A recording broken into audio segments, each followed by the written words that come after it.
कैलासशिखरे रम्ये देवदेवं जगद्गुरुं प्रपच्छ पार्वतीकान्तं शङ्करं लोकनायकम्। पार्वत्युवाच देवदेव महादेव सर्वज्ञ सुखदायक आपद्दुःख दरिद्रादि पीडितान् नृणां विभो यद्विधं सुख सम्पत्ति धनधान्यकरं सदा विशेषतो राजकूले शान्तिपुष्टिप्रदायकं बालग्रहादिशमनं नाना सिद्धिकरं नृणां नोक्तपूर्वं च यन्नाथ ध्यानपूजा समन्वितं वक्तुमर्हस्य शेषेण ममानन्दकरं परम्। ईश्वर उवाच स्तवराजं महामन्त्रं भैरवस्य शृणु प्रिये सर्वकामार्थदं देवी राज्यभोगप्रदं नृणां स्मरणात्स्तव राजस्य भूतप्रेतपिशाचकः विद्रवन्त्यभितो भीताः कालरुद्रादिवक्प्रजाः एकतः पन्नकाः सर्वे गरुडश्चैकतस्तथा एकतो घनसङ्घाताश्चण्डवातो यथैकतः एकतः पर्वताः सर्वे दम्भोल्लिस्त्वैकतस्तथा एकतो दैत्यसङ्घाता एकतः स्यात् सुदर्शनम् एकतः काष्ठसङ्घाता एकतोऽग्निकणो यथा घनान्धकारस्त्वेकत्र तपनस्त्वेकतस्तथा तथैवास्य प्रभावस्तु स्मृतमात्रेण दृश्यते। स्तवराजं भैरवस्य जपात् सिद्धिमवाप्नुयात् लिखित्वा यद्गृहे देवी स्थापितं स्तवमुत्तमम् तद्गृहं नाभिभूयेत भूतप्रेतादिभिर्ग्रहैः साम्राज्यं सर्वसम्पत्तिः समृद्धि लभ्यते सुखम् तत्कुलं नन्दते पुंसां पुत्रपौत्रादिभिर्ध्रुवम्। पार्वत्युवाच यस्त्वया कथितो देव भैरवः स्तोत्रमुत्तमम् अगण्यमहिमा सिन्धुः श्रुतो मे बहुधा विभो तस्य नामान्यनन्तानि प्रयुतान्यर्बुदानि च सन्ति सत्यं पुरा ज्ञातं मया वै परमेश्वर सारात्सारं समुद्धृत्य तेषु नाम सहस्रकम्। ब्रूहि मे करुणाकान्त ममानन्दवर्धन यन्नित्यं कीर्तयेन्मर्त्यः सर्वदुःखविवर्जितः सर्वान् कामान् वाप्नोति सर्वसिद्धीं च विन्दति साधकः श्रद्धया युक्तः सर्वाधिक्योऽर्कसद्युतिः अप्रदृश्यश्च भवति सङ्ग्रामाङ्गणमूर्धति नाग्निचोर भयं तस्य ग्रहराज भयं न च मारी भयं तस्य व्याघ्रचोर भयं न च शत्रूणां शस्त्रसङ्घाते भयं क्वापि न जायते आयुरारोग्यमैश्वर्यं पुत्रपौत्रादिसम्पदः भवति कीर्तनाद्यस्य तद्ब्रूहि करुणाकर। ईश्वर उवाच नाम्नां सहस्रं दिव्यानां भैरवस्य भवत्कृते वक्ष्यामि तत्त्वतः सम्यक् सारात् सारतरं शुभम् सर्वपापहरं पुण्यं सर्वोपद्रवनाशनं सर्वसम्पत्प्रदं चैव साधकानां सुखावहम् सर्वमाङ्गल्यमाङ्गल्यं सर्वव्याधिनिवारणम् आयुः करं पुष्टिकरं श्रीकरं च यशस्करम्। भैरवस्तव राजस्य महादेव ऋषिः स्मृतः भैरवो देवता अनुष्टुप् छन्दश्चैव प्रकीर्तितम् सर्वकार्य प्रसिद्ध्यर्थं प्रीतये भैरवस्य हि करिष्येऽहं जपमिति सङ्कल्प्यादौ पुमान् सुधी अस्य श्री भैरव सहस्रनामस्तव राजस्य महादेव ऋषिः अनुष्टुप् छन्दः श्री भैरवो देवता मम सर्वोपद्रव शान्त्यर्थे मम सर्वकार्य सिद्ध्यर्थे श्री भैरव देवता प्रीत्यर्थे जपे विनियोगः। अथ स्तोत्रम् ओम भैरवो भूतनाथश्च भूतात्मा भूतभावनः भूतावासो भूतपतिर्भूरिदो भूरिदक्षिणः भूताध्यक्षो भूतरेशो भूधरो भूधरात्मजः भूपतिर्भास्करी भीरुर्भीमो भूतिर्विभूतिदः भूतो भूकम्पनो भूमिर्भौमो भूताभिभावकः भगनेत्रो भवो भोक्ता भूदेवो भगवानभिः भस्मप्रियो भस्मशायी भस्मोद्धूलित विग्रह भर्गः शुभांगो भव्यश्च भूतवाहनसारथिः राजिष्णोर्भोजनं भोक्ता भिक्षुर्भक्तिजनप्रियः भक्तिगम्यो भृङ्गरीटिर्भक्त्या वेदित विग्रह भूतचारी निशाचारी प्रेतचारी भयानकः भावात्मा भूर्भुवो लक्ष्मीर्भानुर्भीम पराक्रमः पद्मगर्भो महागर्भो विश्वगर्भः स्वभूर्भुः भूतलो भुवनाधीशो भूतिग्रिभ्रान्तिनाशनः भूतिभूषित सर्वांगो भूषयो भूतवाहनः क्षेत्रज्ञः क्षेत्रपालश्च क्षेत्रविघ्ननिवारणः शान्तः क्षुद्रः क्षेत्रपश्च क्षुद्रघ्नः क्षवीयः क्षमी शोभनो मारणस्तंभी मोहनो जृम्भणो वशी क्षेपणः क्षान्तिदः क्षामः क्षमा क्षेत्रं क्षरोक्षरः कंकालः कालशमनः कलाकाष्ठातनुः कविः कालः कराली कंकाली कपाली कमनीयकः कालकालः कृत्तिवासः कपर्दी कामशासनः कुबेरबन्धुः कामात्मा कर्णिकार प्रियः कविः कामदेवः कामपालः कामिकान्तः कृतागमः कल्याणः प्रकृतिः कल्पः कल्पादिः कमलेक्षणः कमण्डलूधरः केतुः कालयोगित्वकल्मषः करणं कारणं कर्ता कैलासपतिरीश्वरः कामारिः कश्यपोनादि किरीटी कौशिकस्तथा कपिलः कुशलः कर्ता कुमारः कल्पवृक्षकः कलाधरः कलाधीशः कालकण्ठः कपालभृत् कैलास शिखरावासः क्रूरः कीर्तिविभूषणः कालज्ञानी कलिघ्नश्च कम्पितः कालविग्रह कवची कञ्चुकी कुण्डी कुण्डली कर्यकोविदः कालभक्षः कलङ्कारी किङ्किणीकृतवासुकिः गणेश्वरश्च गौरीशो गिरिशो गिरिबान्धवः गिरिधन्वा गुहो गोप्ता गुणराशिर्गुणाकरः गम्भीरो गहनो गोसा गोमान्मन्ता मनोगतिः श्रीशो गृहपतिर्गोप्ता गौरो गव्यमयः खगः गणग्राही गुणग्राही गगनो गौवराश्रयः अग्रगण्येश्वरो योगी कटवाङ्गी गगनालयः अमोघो मोघफलदो घण्टारावो घटप्रियः चन्द्रपीडश्चन्द्रमौलिश्चित्रवेश्चिरन्तनः चतुःशयश्चित्रबाहुरचलश्छिन्न संशयः चतुर्वेदश्चतुर्बाहुश्चतुरश्चतुरप्रियः चामुण्डा जनकश्चक्षुश्चलचक्षुरचञ्चलः अचिन्त्यः महिमाचिन्त्यश्चराचर चरित्रगुः चन्द्रसञ्जीवनश्चित्र आचार्यश्च चतुर्मुखः ओजस्तेजोद्युतिधरो जितकामो जनप्रियः अजातशत्रुरोजस्वी जितकालो जगत्पतिः जगदादिरजो जातो जगदीशो जनार्दनः जननो जनजन्मादि राजुनो जन्म विज्जयी जन्मादिपो जटिर्ज्योतिर्जन्म मृत्युजरापः जयो जयारि ज्योतिष्मान् जानकर्णो जगद्विदः चमदग्निर्जलनिधिर्जटिलो जीवितेश्वरः जीवितान्तकरो ज्येष्ठो जगन्नाथो जनेश्वरः त्रिवर्गसाधनस्तार्क्ष्यस्तरणिस्तन्तुवर्धनः तपस्वी तारकस्त्वष्टा तीव्रश्चात्मनि संस्थितः तपनस्तापसन्तुष्टश्चात्मयोनिरतीन्द्रियः उत्तारकस्तिमिरः तीव्रानन्दस्तनुनपातु अन्तर्हितश्च मिश्रश्च तेजस्तेजोमयस्तुतिः तरुस्तीर्थङ्करस्त्वष्टा तत्त्वं तत्त्वविदुत्तमः तेजोराशि तुम्बवीनस्त्वतिथिरतिथिप्रियः आत्मयोग समान्मातस्तीर्थदेव शिलामयः स्थानदः स्थापितः स्थाणुः स्थविष्ठः स्थविरः स्थितः त्रिलोकेशः त्रिलोकात्मा त्रिशूलः त्रिदशाधिपः त्रिलोचनः त्रैवेद्यः त्रिवर्गस्थः त्रिवर्गदः दुरश्रवः दुष्कृतज्ञो दुर्दर्शो दुस्सहोदयः दृढपारि दृढो देवो देवदेवोऽथ दुन्दुभः दीर्घायुधो दीर्घतपो दक्षो दुःस्वप्ननाशनः दुर्लभो दुर्गमो दुर्गो दुरावासो दुरासदः दमो दमयिता दान्तो दाता दानन्दयाकरः दुर्वासाद्रिर्देवकार्यो दुर्गेयो दुर्भगोदयः दण्डिदाहो दानवारिर्देवेन्द्रस्त्वरिमर्दनः देवासुर्गुरुर्देवो देवासुर्नमस्कृतः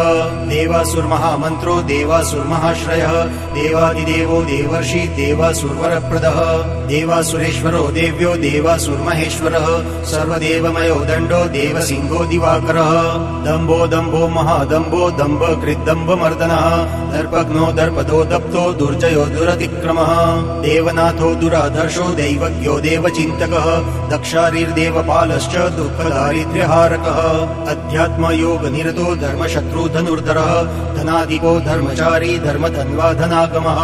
ध्येयोग्रधूर्यो धात्रीशो धर्मकृद्धर्मवर्धनः ध्यानाधारो धनन्ध्येयो धर्मपूज्यो दधूर्जटी धर्मधामा धनुर्धन्यो धनुर्वेदो धराधिपः अनन्तदृष्टिरानन्दो नियमो नियमाश्रयः नलो नलो नागभुजो निदध्यो नीललोहितः अनादिमध्य निधनो नीलकण्ठो निशाचरः अनघो नर्तको नेता नियतात्मा निजोद्भटः ज्ञाननित्यप्रकाशात्मा निवृत्तात्मा नदीधरः नीतिः सुनीतिरुन्मतो नुत्तमस्त्वनिवारितः अनादिनिधनो नन्तो निराकारो नभो गतिः नित्यो नियतकल्याणो नभो निःश्रेयसालयः नक्षत्रमालिनाकेशो नागहारः पिनाकदृक् न्यायनिर्वाहको न्यायो न्यायगम्यो निरञ्जनः निरावरणविज्ञानो नरसिंहो निपातनः नन्दी नन्दीश्वरो नग्नो नग्नब्रह्मधरो नरः धर्मदो निरहङ्कारो निर्मोहो निरुपद्रवः निष्कण्टकः कृतानन्दो निर्व्याजो व्याजमर्दनः अनघो निष्कलो निष्ठो नीलग्रीवो निरामयः अनिरुद्धस्त्वनाद्यन्तो नैकात्मा नैककर्मकृत् नगरेता नगी नन्दीत्यानन्द धनवर्धनः योगी वियोगी खट्वाङ्गी खड्गी शृङ्गी खरीगरी रागी विरागी सम्रागी त्यागी गौरी वराङ्गदी नवरुमरुक व्याघ्र हस्ताग्रश्चन्द्रखण्डभृत् ताण्डवाडम्बर रुचि रुण्डमुण्डन पण्डितः परमेश्वरः पशुपतिः पिनाकी पुरशासनः पुरातनो देवकार्यः परमेष्ठी परायणः पंचविंशति तत्त्वज्ञः पंचयज्ञ प्रभञ्जनः पुष्करञ्च परब्रह्म पारिजातः परात्परः प्रतिष्ठितः प्रमाणज्ञः प्रमाणं परमन्तपः पंचब्रह्म समुत्पत्तिः परमात्मा परावरः पिनाकपाणिः प्रांशुश्च प्रत्ययः परमेश्वरः प्रभाकरः प्रत्ययश्च प्रणवश्च पुरञ्जयः पवित्रपाणिः पापारिः प्रतापार्चिर्पान्निधिः पुलस्त्यः पुलहोगस्त्यो पुरुहूतः पुरुष्टुतः पद्माकरः परञ्ज्योतिः परापरफलप्रदः परापरज्ञः परदः परशत्रुः परम्पदः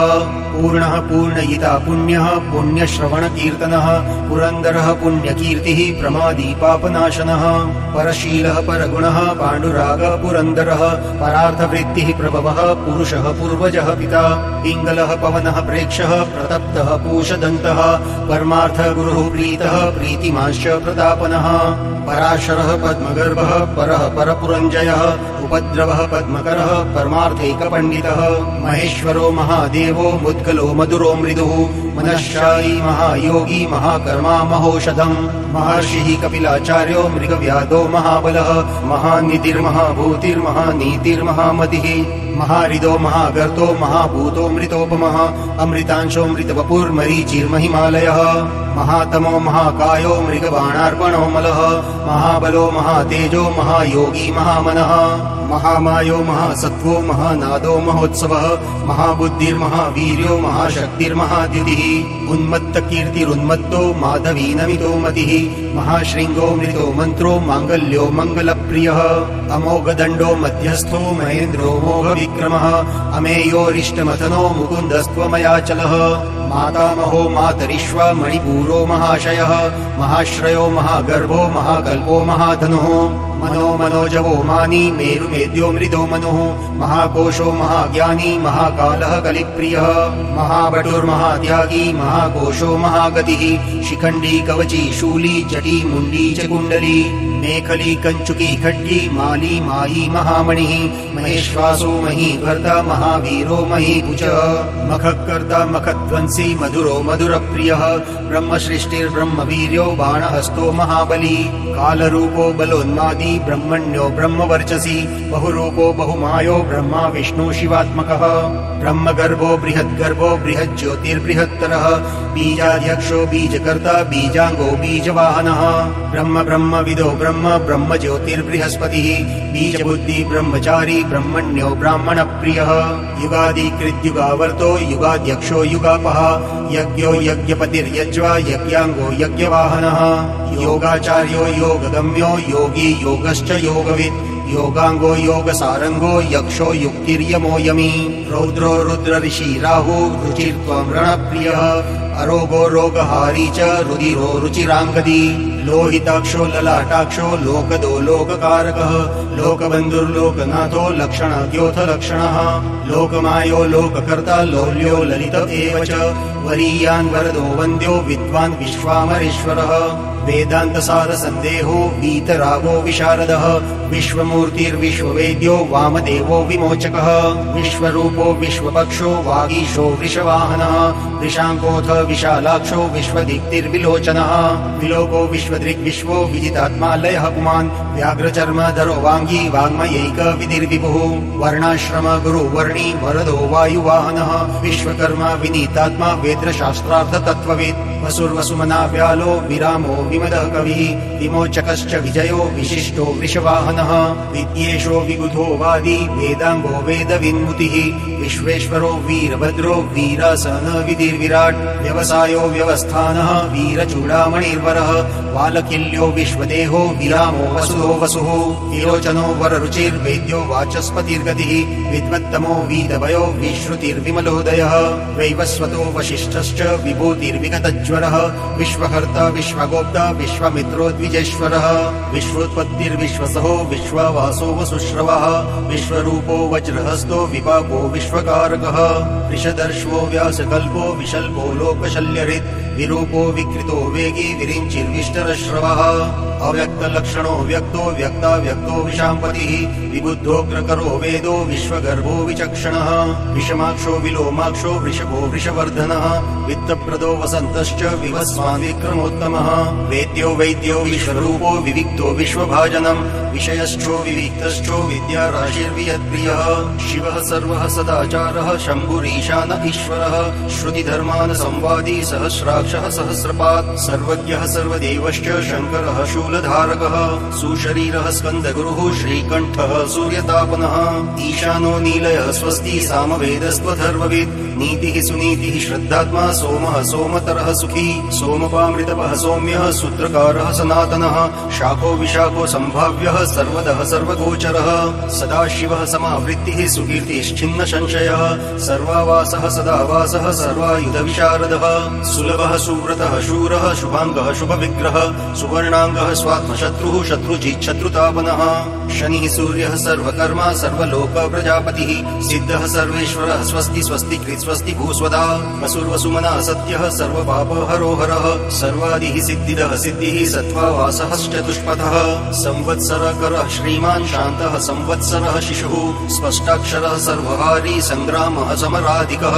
इष्टो विशिष्टः शिष्टेष्टः शुभदः सुलभायनः सुब्रह्मण्यः सुरगणो सुरशरण्यः सुधापतिः शरण्यः शाश्वतः स्कन्दः शिविविष्टः शिवाश्रयः संसारचक्रभृत्सारः शङ्करः सर्वसाधकः शस्त्रं शास्त्रं शान्तरागः सविता सकलागमः सुवीरः सत्पथाचारः षड्विंशः सप्तलोकधृक् सम्राट् शुवेशः शत्रुघ्नो सुरशत्रुः शुभोदयः समर्थः सुगतः शक्रः सद्योगी सदसन्मयः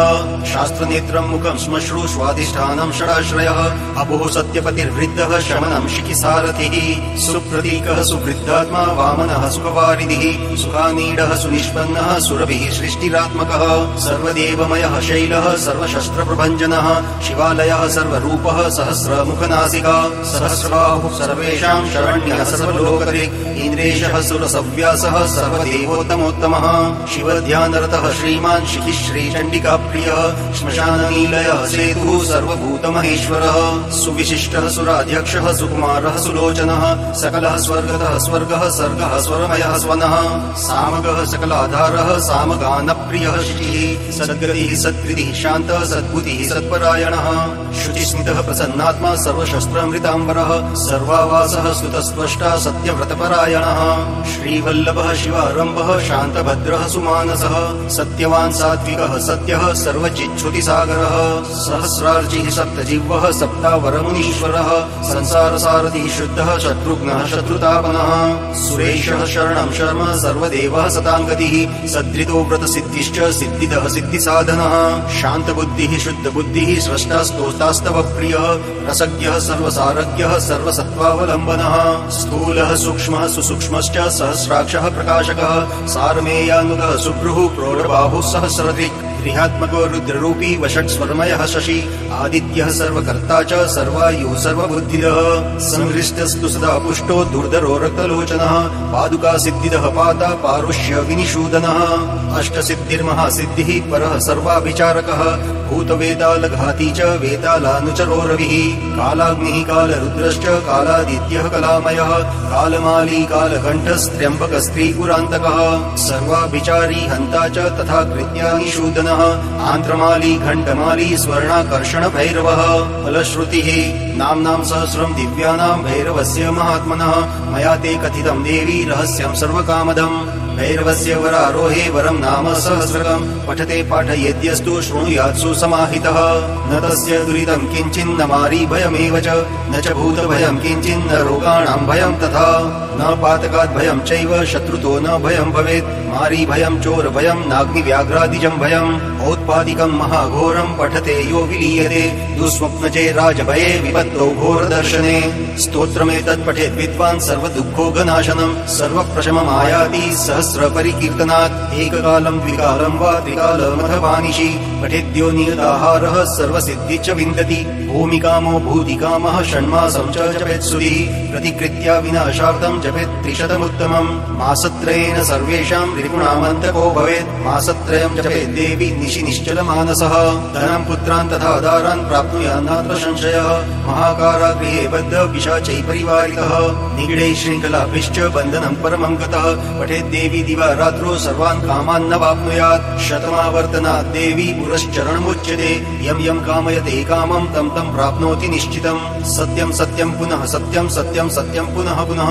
सर्वकामः प्रदो देवी भैरवः सर्वसिद्धिदः सद्कुलीनाय शान्ताय ऋषये सत्यवादिना स्तोत्रदानात् सुप्रहृष्टो भैरवो भुन्महेश्वरः इति श्री उड्डामरे तन्त्रे उमामहेश्वर संवादे कालभैरव सहस्रनाम स्तोत्रम् सम्पूर्णम्।